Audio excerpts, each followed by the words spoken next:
welcome back to my channel. So, you probably clicked this video because you're in year 11 and you're 3 months away from your final GCSE exam. Or you may even be in year 10 and you're just a bit nosy. You just want to see what it's going to be like for you this time next year. You have your GCSEs in 93 days from the time I'm filming. Still, you have loads of time until you sit your final exams. 2 years ago, I was in the exact same position as you. About 101 or 2 days before my GCSEs is when I decided to start revising for all 12 of my subjects.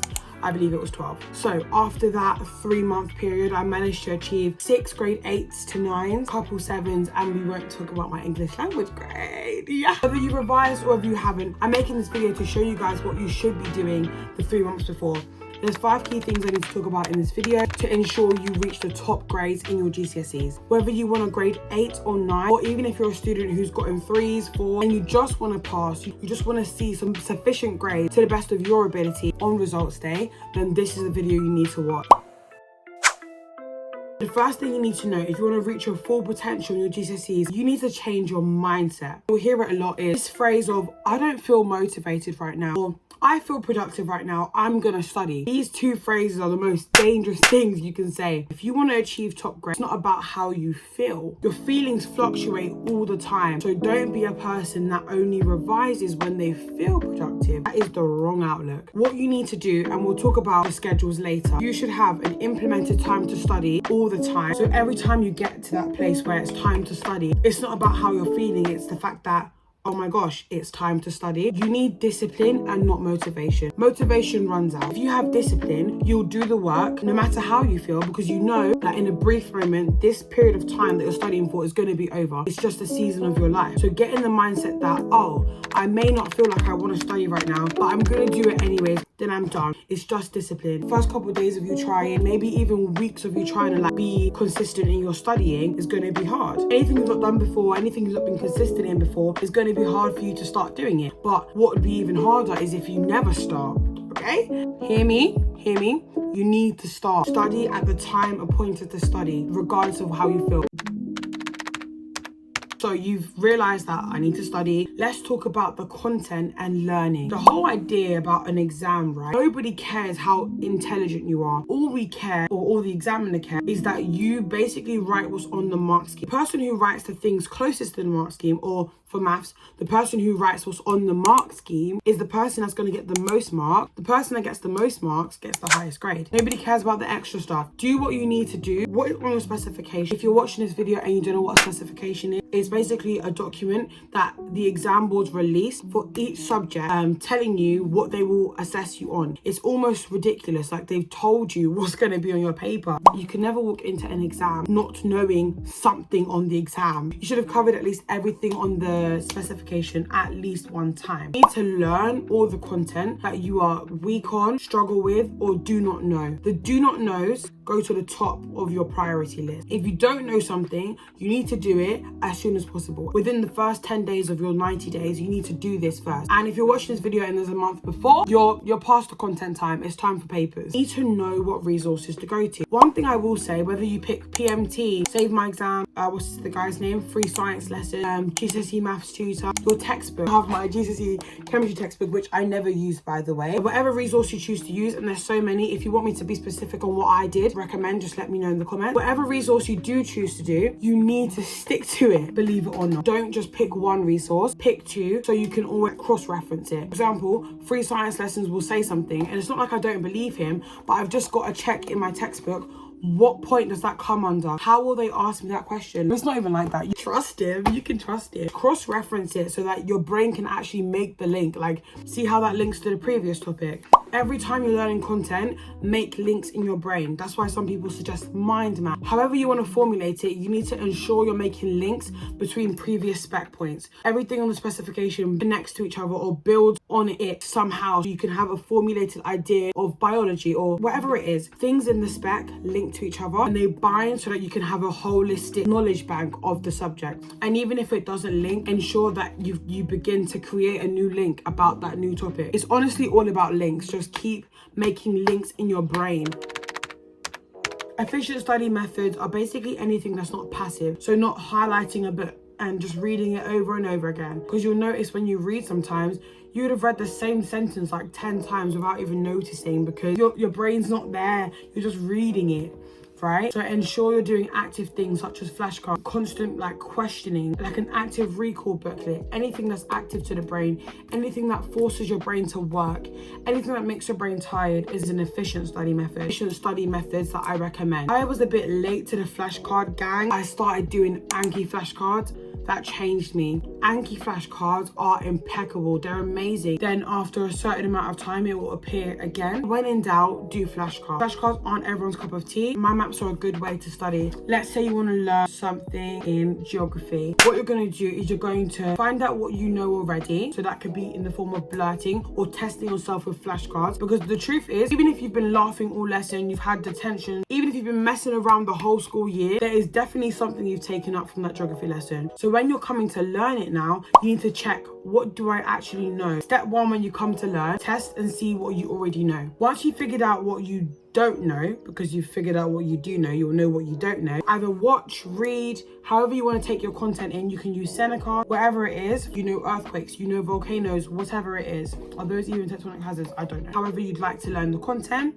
That's the second thing. Third thing is you need to retest yourself in that same study session. Is practice, but we'll get down to practice after. So that's kind of how a study session would go. Check what you know, fill in what you don't know, and then check what you know after that session. And make sure, like I said before, make those links.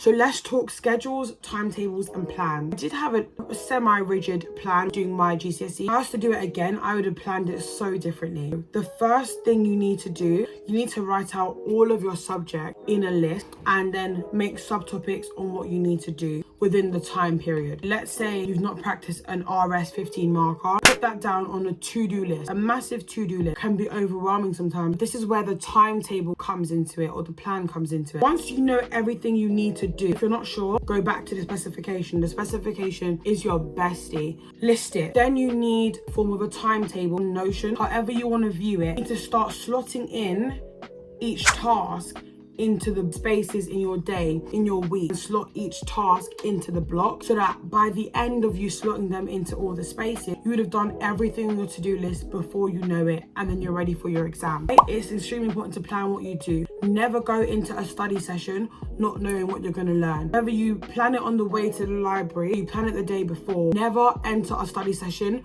not knowing what you're going to do, because the chances are you're going to sit down and you're going to just procrastinate. You're going to waste time thinking of what to do first of all, and then you're going to procrastinate because you never envisioned yourself studying. This is such a weird thing, but I only noticed it recently, maybe a year ago. If you can envision yourself studying, if you can envision yourself sitting down and learning, your brain, when you actually get to that place of learning, your brain really wants to make the fantasy a reality. Going off topic, but I do this weird thing. When I get to the library, I normally know where I'm going to sit before I come into the library. I won't walk into the library and start looking for a seat. I know all the seats in my library. When I'm like getting there, normally with my friend Terrell, I'll ask him, okay, where are we sitting today? And we'll start to envision ourselves sitting there. If you can see yourself sitting down, like you can see yourself studying, when you get to the place of studying, you're more likely to carry out the thing that you saw earlier. A weird concept, but I think it's really important. The next part is practice papers. Practice papers are probably the most underrated studying tool ever. I don't know, you see people writing notes for hours, but why are they not doing papers for hours? You'll do the notes and then a week before you'll start doing papers. That is the most backwards way. If you're watching this in the 2024 exam season, you've got 2017, 2018, 2019, 2020, 2021, 2022. 2023 will come out shortly. You have literally minimum 7 practice papers to do. You've done your notes and whatever. Ensure you do practice questions. Go on PMT, print out the practice question banks. If you don't want to print it out, look at it on the laptop. Write down your answers. Go through the mark scheme. If you don't practice, you are going to flop your GCSEs. I can't put it any other way. If you don't practice, you're going to jam. Nobody cares how many videos you watch. You need to practice. When you think you've done enough practice questions, you haven't. Do more. Do the most you can. I say minimum 7. That means every single year before you should have seen the past paper, because it's from the exam board themselves. People have sat these exams. People in your position just sat these exams a couple of years ago or a few years ago. Ensure you've done all those past papers. Cover your back. That's the bare bare minimum. To push it even further, you need to go to the question banks and print out a question per topic, and do practice questions per topic. If you learn content in the morning, you do your practice papers in the evening, or flip it. Do a practice paper in the morning, check what you learned days ago, check what you learned a week ago. Keep doing practice questions. So I'll finish off this section of the video by saying, if anything, the ratio of learning content to practicing should be 3 to 1. If you spend 1 hour learning content, you should spend 3 hours practicing the content that you've learned. They're mimicking how your real exam's going to be. Practice papers are the gold. They are the gem. They are the key. Finish off this video with my last little tips and thoughts, etc. First of all, there's nothing to be stressed about. Unpopular opinion, GCSEs are not that deep. Year 11 was the best year of my life. I found it so blissful, so fun, so chill. Not because I was prepared for my exams. I actually was under-prepared for most of my exams, but because the way they've done the GCSE, like the timetable, everything is working in your favor. The timings of it, level of it, everything's really calm. Just calm down. If you do manage to pass your GCSE with good enough grades to get into sixth form, you will come and see what... I want to encourage you all, relax, but listen to what I'm saying. You need to work smart because you still have the time, yeah? You have time. 24 hours times 90. You can go from a grade 4 to a grade 9 like that. GCSEs are very doable. I'd even dare to say fun. GCSEs are really, really fun. Relax, breathe, and if you're Christian, trust in the Lord and he will see you through. What's this girl talking about? You'll look back and see what I'm talking about. I'm telling you right now, that results day feeling is like none other, bruh. That feeling, yeah. So that's all for this video. I pray everyone watching this video, it's amazing GCSE result. Come back to this video on results day and actually comment down below what you got. I pray these tips are helpful to you. I love you guys all so much, and I will see you in my next video. Grade 9 GCSE student. Okay.